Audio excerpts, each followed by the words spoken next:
स्पष्ट कर दिए कि मैं मध्य प्रदेश से जाने वाला नहीं। वैसे ही मैं बड़ा कम समय जो भी मुझे केंद्र अपने AICC से कहा गया मैं करता रहूँगा, यहाँ बैठ के कर सकता हूँ। सर बीजेपी बोले कि 2 मंत्री आप कमल पटेल ने चिट्ठी लिखी और विजय प्रताप सिंह कह पहले मुझसे बात करनी थी। क्या अवैध उत्खनन, आज अवैध उत्खनन, शराब, महिलाओं पर अत्याचार, ये तो गवर्नमेंट का सिस्टम बन गया है। रोज आप देख रहे हैं इन्होंने यहाँ राजनीति को घसीटा है। साधारण व्यक्ति सोचता है कि सब राजनीतिक व्यक्ति चोर हैं। देश भर में सब मध्य प्रदेश के राजनीतिक व्यक्ति को उस आंखों से देखते हैं कि ये सब सौदेबाज हैं, क्योंकि सब सौदा हुआ, विधायक गए, मध्य प्रदेश की पहचान ये बन रही है। सर पुडुचेरी की सरकार भी खतरे में, आज जयपुर विधायक ने इस्तीफा दे दिया। हाँ, पुडुचेरी में देखिए ये धनबल की राजनीति में इसका पूरा प्रयास है और इसमें प्रजातंत्र में बाबा साहब अम्बेडकर ने नहीं सोचा था कि इस प्रकार की राजनीति अपने देश में होगी। जब किसी विधायक या किसी सांसद का निधन होए तब उपचुनाव होते हैं, पर सौदेबाजी से उपचुनाव होने लग जाए, ये बाबा साहब अम्बेडकर ने भी कभी नहीं सोचा था। आप मानते हैं कि व्यवसाय हो गया है, राजनीति में एक व्यवसाय हो गया है कि सांसद बनता है, विधायक बनता है और वो खरीद फरोख्त हो जाती है, उसको जहां पैसा मिलता है वहां चले जाता है, तो ये बिजनेस हो गया है राजनीति में। ये ऐसे क्यों नहीं था 70 साल से? ये नहीं कि कांग्रेस नहीं थी, ये तो 2014 से जब भारतीय जनता पार्टी की सरकार केंद्र में आई और पिछले 3 साल में ये शुरू हुआ। क्यों नहीं? क्योंकि हम ऐसी राजनीति नहीं करना चाहते थे। मैं भी कर सकता था ये सौदेबाजी की राजनीति। ये मुझे पता था कि ये विधायक कितने पैसे ले रहे हैं, मुझे तो बताते थे हमें इतने पैसे मिल रहे हैं, मैंने कहा खुश रहो, पर मैं ये सौदेबाजी की राजनीति नहीं करने वाला, क्योंकि इसका हम अगर शुरुआत करेंगे इसका क्या अंत है। सर निगम चुनाव से अब काफी उम्मीदें हैं कांग्रेस को चुनाव के बाद में, और इंदौर का कैंडिडेट आप क्या रही है? कांग्रेस अपना ट्रेड बदलेगी कि उसी धारा पे चलेगी, तो बची बची कांग्रेस भी खत्म हो जाएगी? बिल्कुल कांग्रेस नहीं खत्म होने वाली। ये मध्य प्रदेश में हम हर ज़िले में, हमारे हर ज़िले में एक्टिविटी चल रही है, हर ज़िले में मूवमेंट है। हमने कल बंद किया। मैं मध्य प्रदेश की केवल बात कर रहा हूँ, बाकी जगह की बात मेरी करना उचित नहीं है। तो ये हम कर रहे हैं और आज मध्य प्रदेश में हर वर्ग त्रस्त है। व्यापारी, छोटा व्यापारी हो, हमारा नौजवान हो जो भटक रहा है, हमारा किसान हो, ये वो एहसास कर रहे हैं। मेरे पास 15 महीने थे, 15 महीनों में से 2.5 महीने गए आचार संहिता लोकसभा चुनाव में, 1 महीना गया ये उथल पुथल में। 11 महीनों में जो किया मध्य प्रदेश की जनता गवाह है। सर आपके बारे में लगातार ऐसी अटकलें चलती रहती है कि जो केंद्रीय राजनीति आप चले जाएंगे, कुर्सी खाली है, हेमंत पटेल। हमेशा परंपरा रही है कि अध्यक्ष सरकार का होता है और उपाध्यक्ष विपक्ष की होती है। पिछली दफे जब कांग्रेस की सरकार बनी थी, भारतीय जनता पार्टी ने ये परंपरा जो थी इसके विपरीत कैंडिडेट खड़ा किया और हमने उनसे कहा कि ये परंपरा को आप समाप्त मत करिए, क्योंकि लोकसभा में भी ये बाकी सब राज्यों में ऐसी है। उन्होंने नहीं माना और आखिरी मिनट तक जब मैंने उनसे निवेदन किया कि आप विड्रॉ कर लें, जब नहीं किया तो हमने वोटिंग कराई। जब उन्होंने ये परंपरा का उल्लंघन किया तब हमने कहा कि तब उपाध्यक्ष के लिए हम भी कैंडिडेट खड़ा करेंगे, हमें मजबूर होकर खड़ा करना पड़ा। पर अब इस दफ़े सुबह हमने मीटिंग करी और हमने तय किया कि बीजेपी की नकल हम नहीं करनी चाहिए। हम अध्यक्ष की गरिमा को देखते हुए हम कोई कैंडिडेट नहीं खड़ा करें, तो इसलिए हम कोई कैंडिडेट नहीं खड़ा करें, वो यूनानिमसली चुन गया। उपाध्यक्ष के लिए जो चुनाव आएगा ये बीजेपी के ऊपर है कि बीजेपी कोई सिद्धांत का, ये आज केवल यहाँ नहीं है, देश भर में सब सिद्धांत किनारे कर दिए गए। आज धनबल की राजनीति, कलाकारी की राजनीति, का जो उन्होंने प्रवेश करवाया है, ये एक बहुत, मैं सोचता हूँ, खतरेदार चिन्ह है भविष्य के लिए। सर, पीएम और निर्मला सीतारमण ने कहा है कि प्राइवेट सेक्टर को बढ़ावा देना चाहिए।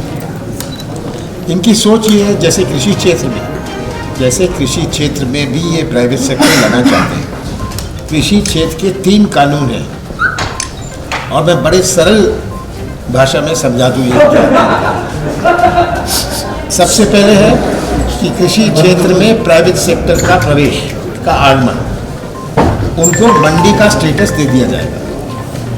जब मंडी का स्टेटस दिया जाएगा तो कोई भी बड़े उद्योगपति किसान के पास जा सकते हैं और अगर समर्थन मूल्य 2000 है, वो कहीं हम 1700 में लेंगे।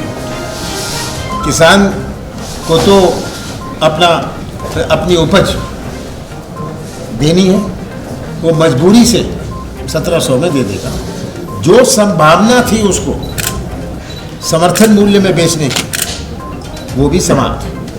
हमें याद रखना है कि 90%, 95% समर्थन मूल्य हरियाणा और पंजाब के किसानों को मिलता है। मध्य प्रदेश में 20 से 25% किसानों को समर्थन मूल्य मिलता है।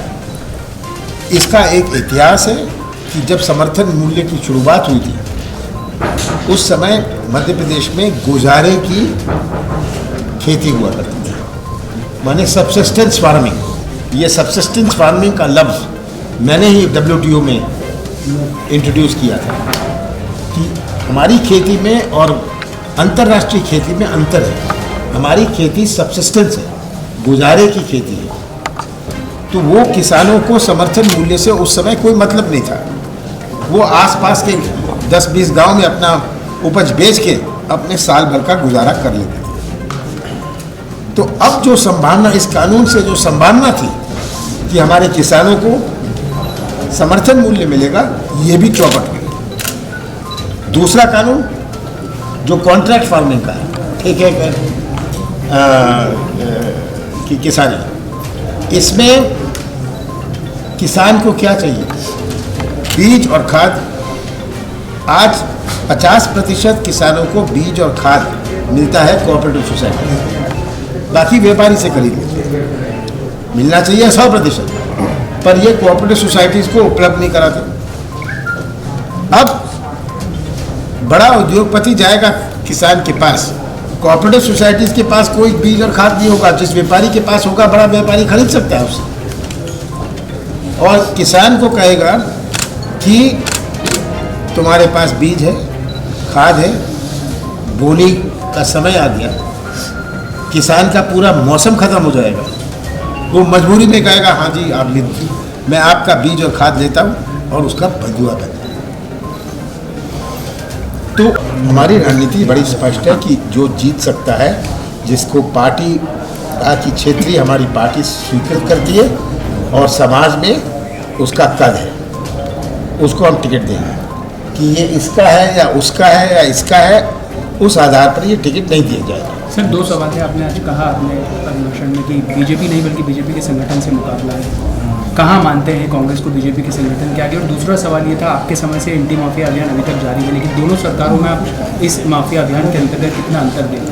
देखिए, ये अभी माफिया अभियान जो चल रहा है, ये टारगेट है मेरा, बिना टारगेट मैं ये नहीं, ये पुलिस गवाह है इसकी। मैंने कहा था मुझसे मत पूछना, जो भी ऐसे केस आए जहाँ माफिया जिससे जुड़ा है, जो माफिया एक्टिविटी है, उस पर आप एक्शन लीजिए। किसी ने 100-200 फुट 300 फुट नगर निगम के नियमों के बाहर बना दिया, उससे मुझे मतलब नहीं है। आप नगर निगम नहीं है।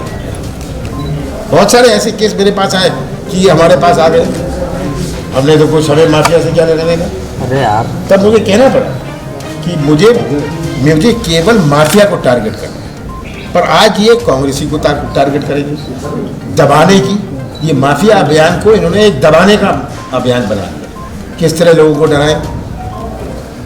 और ये राजनीति जो कर रहे हैं, ये आप जानते हैं, आप सब मीडिया के हैं, कि किस प्रकार से आज मीडिया है।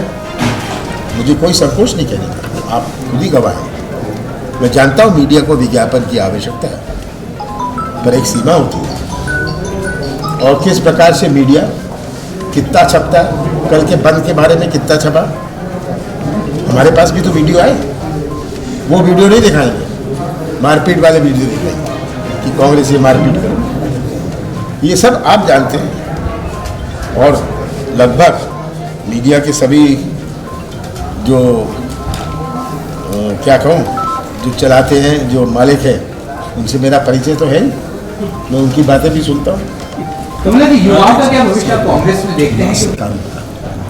और तीसरा, जो एसेंशियल कमोडिटीज एक्ट में स्टॉक लिमिट है, अब स्टॉक लिमिट हटा दिया गया। जितना स्टॉक करो, बड़े उद्योगपति के पास क्षमता है कि स्टॉक बढ़ाने की, स्टॉक रखने की। अगर ये स्टॉक रखता है और बाजार में शॉर्टेज होती है, जब भाव बढ़ जाएगा, सोयाबीन खरीदा, भाव बढ़ गया, बाजार में बेच दिया। तो ये 3 कानून हैं। हमारा मध्य प्रदेश में 70% हमारी अर्थव्यवस्था कृषि क्षेत्र पर आधारित है। ये इंदौर का बाजार चलता है जब किसान के पास क्रय शक्ति है, खरीदने की ताकत है। तो हमें ये बात याद रखनी है कि मध्य प्रदेश इससे सबसे ज़्यादा प्रभावित होगा। राजनीतिक तौर पे तो ये माना जाता है कि शिवराज जी आपके मित्र हैं और आप उनसे मिलने जाते हैं और वो आपसे मिलने आते हैं, तो फिर क्या कारण है कि ये जो राजनीतिक तकाजे हैं, विधानसभा अध्यक्ष का मामला हो या उपाध्यक्ष का, तो आप उनको सिखाते हैं, समझाते क्यों नहीं? मोदी जी भी मेरे मित्र हैं, अमित शाह भी मेरे मित्र हैं। हाँ, तो वो अपनी जगह है। कमलनाथ जी, नया ट्रेंड आ गया है राजनीति में, जिसे भी आपने कहा कि घुटने टेक दिए कांग्रेस ने, क्योंकि मैं भी युवा था, हाँ, 80 में 79 में जब मैं आया था। अशोक गहलोत भी थे, गुलाम नबी आज़ाद भी थे, सब जो पूरी टीम देखी है उस समय 7वीं लोकसभा की, सब युवा थे। उस समय बीजेपी का कोई युवा नहीं था। जब हम लोकसभा में बैठते थे, मुझे याद है, पहले हफ्ते में बाबू जगजीवन राम, बाबूराम, मधु डाडावटे, ज्योतिर्मय बासु, ये कहते ये छोकरे आ गए हैं, हम छोकरों कहते, और ये छोकरों की गैंग है। तो उस समय युवाओं को छोकरों की तरह पुकारा जाता था। चलिए, निगम चुनाव में